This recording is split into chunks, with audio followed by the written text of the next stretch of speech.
राजपूत का सांचा सुनते हैं। उन्वान है सुर्ख गुलाब। वो रोमियो, वाह रोमियो, अब की बार ये गुलाब किसके लिए खरीदे? राशिद ने मानी खेज मुस्कुराहट होंठों पर दबाकर पूछा। ये वाली जूलियट बड़ी तोप चीज है। फेसबुक पर मिली थी, बस मैसेंजर पे ही हाय हेलो होया करता था। कभी मिलने को तैयार ही नहीं होती, वरना वारे न्यारे हो जाते तेरे भाई के। वो कमीनगी से एक आंख दबाते हुए बोला, हाय मान जाए तो हमारी भी लाइन सेट करा देना, भाई भाई मिलकर बांट कर खाएंगे। राशिद ने हंसत भरे लहजे में कहा। फिर दोनों ने हाथ पर हाथ मारकर कहकहा लगाया। सारा दिन गर्ल्स कॉलेज और एकेडमी के बाहर गुजार देने वाला सड़क छाप रोमियो शाम को घर पहुंचा तो बहन के कमरे में सजे सुर्ख गुलाब उसका मुंह चिढ़ा रहे थे।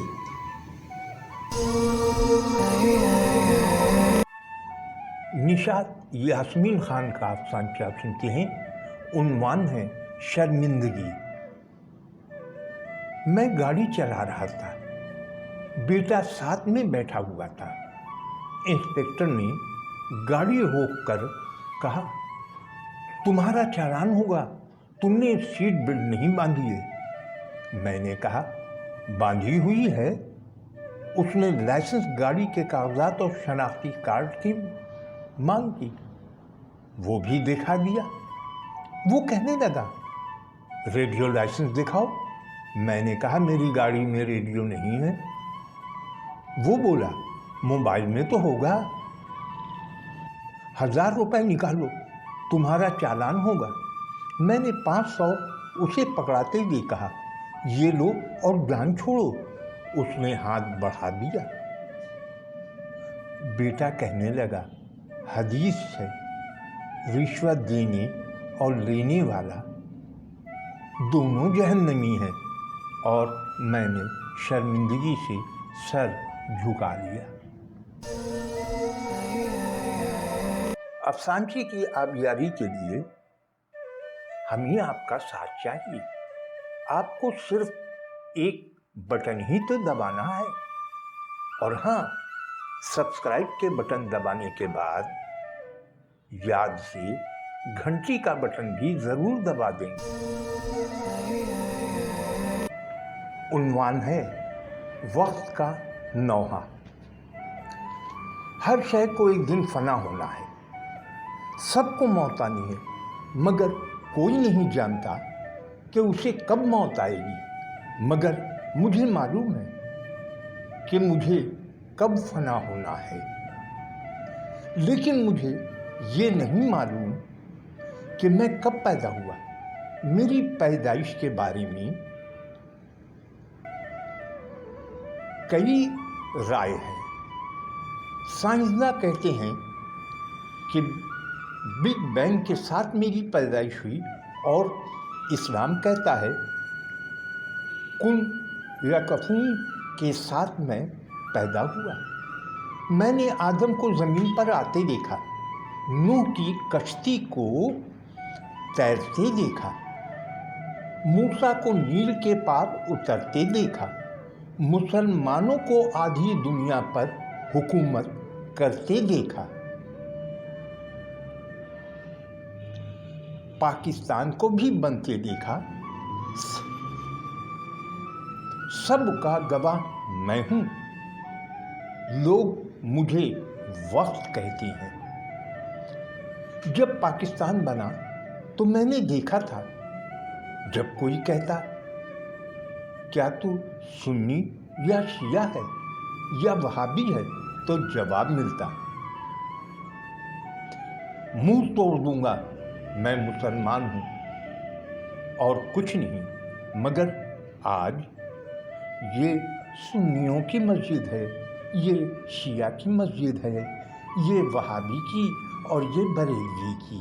ये इलाका पठानों का है, यहाँ बलूच रहते हैं, उधर सिंधी और वहाँ पंजाबी बसते हैं, और पाकिस्तानी आसार कदीमा वाले कभी न कभी तलाश कर ही लेंगे। हो सकता है किसी कोने में दुबका हुआ कोई पाकिस्तानी नजर आ जाए।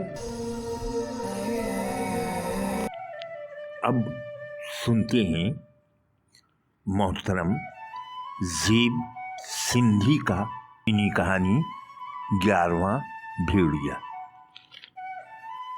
इसे उर्दू कारिब में ढाला है जनाब आकाश मुगल ने। नौजवान औरत मुसलसल भाग रही थी। सूरज गुरूब हो रहा था और बहुत से भेड़ियों का गोल उसका ताक़ुब कर रहा था। औरत ने बिना रुके पीछे मुड़कर देखने की कोशिश की, मगर तेज रफ्तारी के बाइस वो सही तौर से गर्दन घुमाकर पीछे न देख सकी। वो दौड़ती रही, भेड़िए उसका ताक़ुब करते रहे। अचानक वो लड़खड़ाकर जमीन पर आ गिरी। उसने चेहरे पर आए बालों को झटक कर अपने अक़ब में देखा। भेड़ियों का गोल तेजी से उसकी तरफ बढ़ रहा था। वो फुर्ती से उठी और दोबारा भागना शुरू कर दिया। उसे यकीन था कि उसके तेज दौड़ने की वजह से भेड़िए उस तक नहीं पहुंच सकेंगे और सूरज गुरूब होने तक वो किसी महफूज मुकाम तक पहुंच जाएगी। अचानक उसे एहसास हुआ कि दरिंदों के कदमों की आवाज़ें उसके करीब आती जा रही हैं।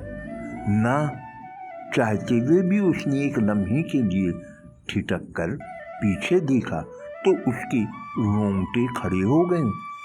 खूंखार भेड़ियों की ज़बानें जबड़ों के दोनों अतराफ नुकीले दांतों से बाहर लटक रहे थे।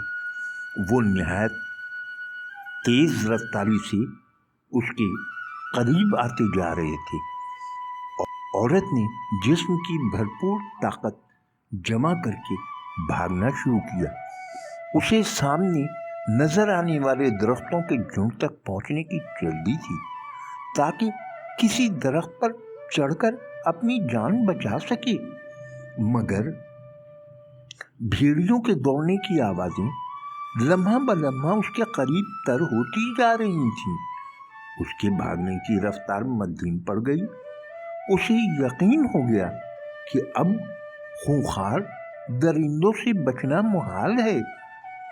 सूरज गुरूब हो गया और भेड़िए औरत के करीब पहुंच गए। उसने आखिरी कोशिश के तौर पर एक बार फिर तेजी से भागने की कोशिश की और दरख्तों के झुंड तक पहुंचने में कामयाब हो गई। उसने किसी महफूज दरख्त की तलाश में नजरें दौड़ाई। नीम तारीकी में भेड़ियों ने उसे चारों तरफ से घेर लिया। औरत ने करीबी दरख्त पर चढ़ने की कोशिश की तो किसी भेड़िए के तेज धार दांत उसके एक पैर में पेवस्त हो गए। उसने जोरदार झटके से अपना बायां पांव भेड़िए के जबड़ों से छुड़ाया और दरख्त पर चढ़ती चली गई। तमाम भेड़िए दरख्त के अतराफ खड़े हो गए। औरत ने दरख्त के एक कदर ऊंचे तने पर बैठकर जख्मी पांव से बहते लहू को हाथ से दबाकर रोकने की कोशिश की। उसने नीचे झांककर भेड़ियों की गिनती की। वो तादाद में 10 थे। शदीद तकलीफ, थकावट और खौफ से औरत ने आंखें बंद कर ली। थोड़ी देर बाद चांद की रोशनी में उसने आंखें खोल कर देखा। भेड़ियों की चमकदार निगाहें उस पर मरकूज थी। चांदनी रात में उनके दांत और ज्यादा चमक रहे थे। औरत को नीचे तकता देख एक भेड़िया ऊपर की तरफ मुंह करके गुर्राया।